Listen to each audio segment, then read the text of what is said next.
Năm 2024, Việt Nam sẽ có những thay đổi đáng kể. Những thay đổi này có thể giúp cuộc sống của bạn tốt hơn, tiện lợi hơn hoặc gây nhiều khó khăn, rắc rối hơn.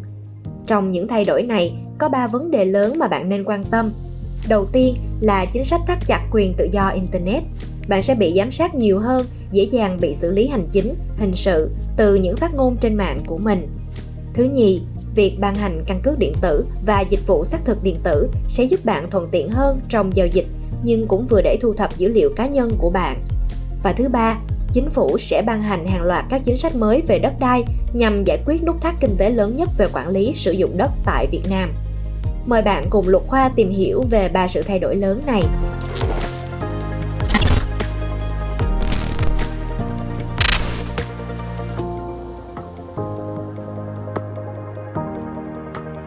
Một, Internet và livestream, kiểm soát toàn diện.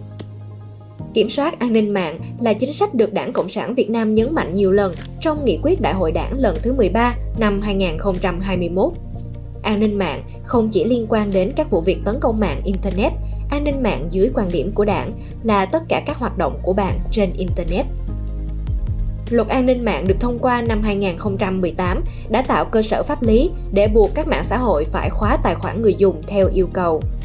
Trong năm 2022, Facebook đã đóng 2.751 bài đăng, Google đã gỡ bỏ 7.935 video trên YouTube, TikTok khóa hoặc gỡ bỏ 329 video. Google cho biết, trong 6 tháng cuối năm 2022, 95% nội dung mà chính quyền yêu cầu gỡ bỏ liên quan đến việc chỉ trích chính quyền. Livestream, phát video trực tiếp là một trong những hoạt động được chính quyền rất quan tâm. Những năm qua, nhiều người đã bị bắt giam hay xử phạt hành chính sau khi họ sử dụng livestream để nói về các vấn đề xã hội. Dưới con mắt của chính quyền, livestream về các vấn đề xã hội không khác gì hoạt động biểu tình hay rải truyền đơn, khi một cá nhân có thể chuyển thông tin trực tiếp đến hàng chục nghìn người trong một thời gian ngắn. Tất cả quý vị là trước khi xảy ra cái câu chuyện này tôi cân đong đo đếm được hết. Nhưng có một cái yếu tố mà tôi không tưởng tượng được là họ biến tôi thành con cờ. Chứ nếu mà chơi với... Gần đây, Bộ Thông tin và Truyền thông đã soạn thảo một dự thảo nghị định, trong đó quy định chỉ những ai đăng ký đầy đủ thông tin cá nhân trên mạng xã hội mới được quyền livestream.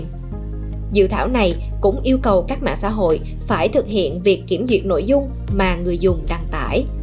Đặc biệt, chính quyền có thể yêu cầu các mạng xã hội phải tạm khóa cho đến khóa vĩnh viễn các tài khoản cá nhân, nhóm cộng đồng trên mạng xã hội nếu vi phạm quy định về đăng tải thông tin của chính quyền. Mạng xã hội nào từ chối yêu cầu khóa tài khoản thì chính quyền có thể rút giấy phép hoạt động của mạng xã hội đó. Ngoài ra, theo dự thảo này, chính quyền sẽ yêu cầu các mạng xã hội phải cung cấp thông tin cá nhân của người dùng nhằm xử lý những cá nhân đăng tải những thông tin được cho là vi phạm pháp luật.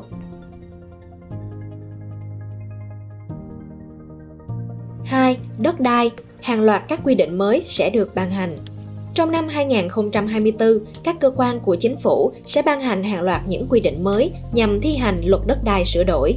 Dự kiến sẽ có 9 nghị định về đất đai được chính phủ thông qua, trong đó 6 nghị định do Bộ Tài nguyên và Môi trường soạn thảo, 2 nghị định của Bộ Tài chính và 1 nghị định của Bộ Nông nghiệp và Phát triển Nông thôn. Ngoài ra, còn có 6 thông tư về đất đai và 1 quyết định của Thủ tướng Chính phủ về đất đai được ban hành. Dự kiến sẽ có 18 nội dung thuộc thẩm quyền quản lý đất đai dành cho Ủy ban Nhân dân tỉnh cần được quy định chi tiết.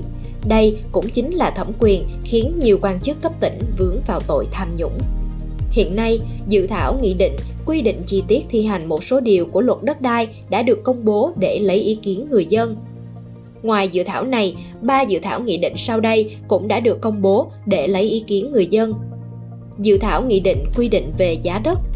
Dự thảo nghị định quy định về bồi thường, hỗ trợ, tái định cư khi nhà nước thu hồi đất. Dự thảo nghị định quy định điều tra cơ bản đất đai, đăng ký, cấp giấy chứng nhận quyền sử dụng đất, quyền sở hữu tài sản gắn liền với đất và hệ thống thông tin đất đai. Hiện nay, đất đai là một trong những vấn đề liên quan đến toàn dân nhưng cũng là vấn đề phức tạp. Số lượng đơn thư khiếu kiện, tranh chấp về đất đai áp đảo những lĩnh vực khác. Năm 2024 sẽ là năm có hàng loạt các quy định về đất đai được thông qua và sẽ góp phần định hình chính sách mới về đất đai của Việt Nam ảnh hưởng trực tiếp đến tài sản của bạn.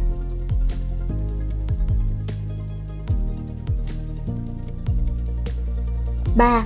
Định danh và căn cước điện tử, thu thập dữ liệu toàn dân. Chỉ trong khoảng 3 năm ngắn ngủi, Bộ Công an đã cấp hơn 78 triệu thẻ căn cước gắn chip, 73,8 triệu tài khoản định danh điện tử với 58,2 triệu tài khoản đã được kích hoạt. Vào tháng 7 năm 2024, Bộ Công an sẽ phát hành thêm căn cước điện tử.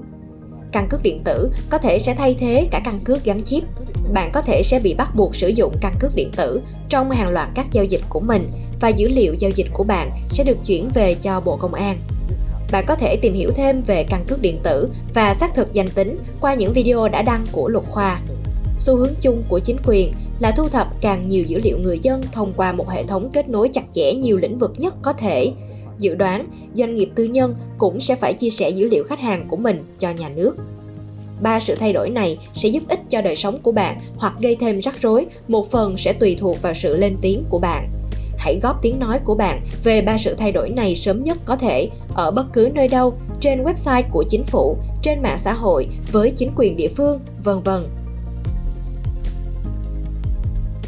Cảm ơn bạn đã theo dõi video. Bạn có thể tìm hiểu thêm về căn cước định danh điện tử trên website luậtkhoi.com. Bạn có thể đăng ký miễn phí để trở thành thành viên của Luật Khoa và nhận các bài viết mới nhất qua email. Hẹn gặp bạn ở video tiếp theo.